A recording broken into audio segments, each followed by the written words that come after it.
ನನ್ನ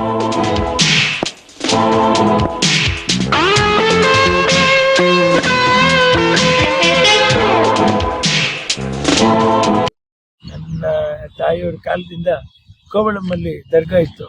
ಅಲ್ಲಿ ಹೋಗಿ ಯಾವಾಗಲೂ ಬೀಗ ಹಾಕ್ಬಿಟ್ಟು ಬರೋರು, ನನ್ನ ಕಷ್ಟನ ಹೇಳ್ಕೊಂಡ್ಬರೋರು. ಈ ಮೊಹಮ್ಮದ್ ಅವರ ಒಂದು ಇದು ಅಲ್ಲಿ ಬಂದ ಅಂಶ ಅಲ್ಲಿ ಸೇರ್ಕೊಂಡು ಅಲ್ಲಿ ಸಮಾಧಿಯಾಗಿದ್ದಾರೆ ಕೋವಳಂನಲ್ಲಿ.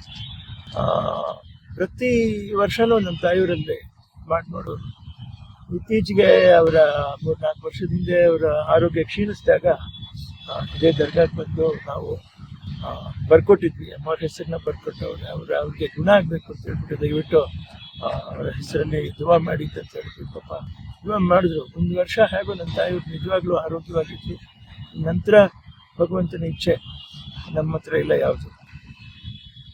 ಆ ನಂಬಿಕೆ, ಆ ವಿಶ್ವಾಸ, ಆ ಪ್ರೀತಿ. ಆಮೇಲೆ ನಾವು ಸೆಕ್ಯುಲರ್ ದೇಶ, ನಾವು ಯಾವತ್ತು ಎಲ್ಲರೂ ಅಣ್ಣ ತಮ್ಮಂದಿರೇ, ಯಾವತ್ತು ಅಣ್ಣ ತಮ್ಮಂದಿರ. ನೋಡ್ರಿ, ನಿಮಗೆ ಸಾಹಿತ್ಯದಲ್ಲಿ ಬರೆಯುವಾಗ ರಘುಪತಿ ರಾಘವ ರಾಜಾರಾಮ್, ಪತೀತ ಪಾವನ ಸೀತಾರಾಮ್, ಈಶ್ವರ್ ಅಲ್ಲಾ ತೇರೆ ನಾಮ್, ಸಬ್ಕೋ ಸಮ್ಮತಿ ದೇ ಭಗವಾನ್. ಯಾಕೆ ಅದು ಬರೆದು? ನಾವೆಲ್ಲರೂ ಅಣ್ಣ ತಮ್ಮಂದಿರಾಗೆ ಜೊತೆಲೆ ಬಾಳ್ಬೇಕು, ಬದುಕಬೇಕು. ಎಷ್ಟೋ ವರ್ಷಗಳ ಹಿಂದೆ ಅದು ಬರೆದಿಟ್ಟೋದು ಅಂದರೆ ಸುಮ್ಮನೆ ಅಲ್ಲ. ಅದು ನಾವು ಇವತ್ತೇನೋ ನೋಡ್ಬಿಟ್ಟು ಏನೋ ಕಲ್ತ್ಬಿಟ್ಟು ಇದು ಹೀಗಲ್ಲ, ಇದು ಹಾಗಲ್ಲ, ಹಾಗಲ್ಲ, ಹೀಗಲ್ಲ ಅಂತ ಎಷ್ಟೋ ಮಾತಾಡ್ತೀವಿ. ಅದೆಲ್ಲ ನಾವು ಒಗ್ಗಟ್ಟಲ್ಲಿ ಬಾಳದೇನೆ ಐಶ್ವರ್ಯ, ಒಗ್ಗಟ್ಟಲ್ಲಿ ಬಾಳದೇನೆ ಆರೋಗ್ಯ, ಒಗ್ಗಟ್ಟಲ್ಲಿ ಬಾಳದೇನೆ ಅಭಿವೃದ್ಧಿ, ಒಗ್ಗಟ್ಟಲ್ಲಿ ಬಾಳದೇನೆ ವೀರ, ಒಗ್ಗಟ್ಟಲ್ಲಿ ಬಾಳದೇನೆ ಮನುಷ್ಯನಿಗೆ ಯಶಸ್ಸು ಎಲ್ಲವೂ. ಆ ಒಗ್ಗಟ್ಟು ಮುರಿದಾಗನೇ ಹೆಚ್ಚು ಕಡಿಮೆ ಆಗುತ್ತೆ ಜೀವನದಲ್ಲಿ. ದುಡುಕಬಾರ್ದು.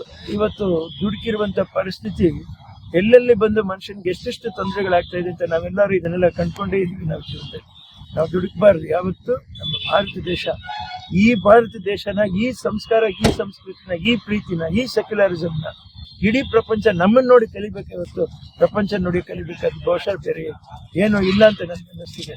ಎಷ್ಟೆಲ್ಲ ತಿಳ್ಕೊಂಡವ್ರು, ಎಷ್ಟೆಲ್ಲ ಕಲ್ತವ್ರು, ಕೇವಲ ಒಂದು ದುಡುಕನ್ನ ಬಿಡಕ್ಕಾಗದೇ ಇರುವಂಥ ಪರಿಸ್ಥಿತಿಯಲ್ಲಿ ಇವತ್ತು ನಾವೆಲ್ಲರೂ ತತ್ತಳಿಸಿ ಹೋಗೋ ಥರ ಆಗ್ಬಿಟ್ಟಿದೆ. ದಯವಿಟ್ಟು ಉತ್ಸಾಹಿಗಳಾಗಿದ್ರೆ ಹೊರತು ಯಾರು ದುಡುಕಬಾರ್ದು ಜೀವನದಲ್ಲಿ. ದುಡುಕು ಒಳ್ಳೆಯದಲ್ಲ, ದುಡುಕು ಭಾರಿ ಕೆಟ್ಟದು. ನಾವು ಪ್ರೀತಿಯಿಂದ ಜೀವನ ಮಾಡಬೇಕು, ಪ್ರೀತಿಯಿಂದ ಬಾಳ್ಬೇಕು. ಹಸಿದಾಗ ನಾವು ಕೇಳೋದು ಊಟ, ಈ ಊಟ, ಆ ಊಟ, ಇವ್ರು ಕೊಟ್ಟರು, ಅವ್ರು ಕೊಟ್ಟರು ಅಂತ ಕೇಳೋಣ. ಹಸಿದಾಗ ನಾವು ಕೇಳೋದು ಊಟ. ಕೊರೋನಾ ನಮ್ಗೆ ಕಲಿಸ್ಕೊಟ್ರು ಅಂತ ದೊಡ್ಡ ಪಾಠ ಇದೆ. ಇದನ್ನು ನಾವು ಅರ್ಥ ಮಾಡ್ಕೊಂಡು ಪ್ರೀತಿಯಿಂದ ನಾವು ಬಾಳ್ಕೊಂಡು ಹೋಗ್ಬೇಕು. ಅಭಿವೃದ್ಧಿ ಕಡೆ ಯೋಚನೆ ಮಾಡಬೇಕು, ಸೇವೆ ಕಡೆ ಯೋಚನೆ ಮಾಡಬೇಕು. ಕಷ್ಟದಲ್ಲಿರೋರಿಗೆ ನಮ್ಮಿಂದ ಏನಾದರೂ ಸಹಾಯ ಮಾಡೋಕ್ಕಾಗತ್ತೆ ಅದನ್ನು ಯೋಚನೆ ಮಾಡಬೇಕು. ತಲೆಯಲ್ಲಿ ಬೇರೆ ಯಾವುದು ಬರಬಾರ್ದು. ಇದನ್ನು ಮಾಡ್ತಾ ಮಾಡ್ತಾ ಮಾಡ್ತಾ ಮಾಡ್ತಾ ಏನಾಗುತ್ತೆ ಅಂದರೆ, ಅದೇ ಮಾತಾಡಿದಾಗ ಬಚ್ಚಿಟ್ಟದ್ದು ಪರರಿಗೆ, ಕೊಟ್ಟಿದ್ದು ತನಗೆ. ಕೊಟ್ಟು ತಾ ಕೆಟ್ಟೇನೆಂದ ಬೇಡ, ಕೊಟ್ಟು ತಾ ಕೆಟ್ಟೇನೆಂದೇನ ಬೇಡ, ಕೊಟ್ಟಿದ್ದು ಕಟ್ಟಿಟ್ಟ ಬುತ್ತಿ ಕಾಣಿಸಬೇಡ. ಇದು ಸತ್ಯ. ಇದೇ ನಾವು ಅರ್ಥ ಮಾಡ್ತೀವಿ.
ಕರ್ತಾ ಇತ್ತು.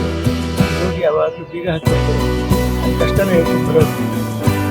ಈ ಅವರ ಒಂದು ಅದ್ಭುತ ಅಂಶ ಸೇರ್ಕೊಂಡಲ್ಲಿ ಸಮಾಧಿ ತೋಳಿದ್ದಾರೆ. ಪ್ರತಿ ವರ್ಷನೂ ನಮ್ಮ ತಾಯಿಯವರಂತೆ ಮಾಡ್ತಾರೆ. ಇತ್ತೀಚೆಗೆ ಅವರ ಆರೋಗ್ಯ ಕ್ಷೀಣಿಸಿದಾಗ ಬರ್ಕೊಟ್ಟಿದ್ವಿ ಮಾಡಿದ್ರು.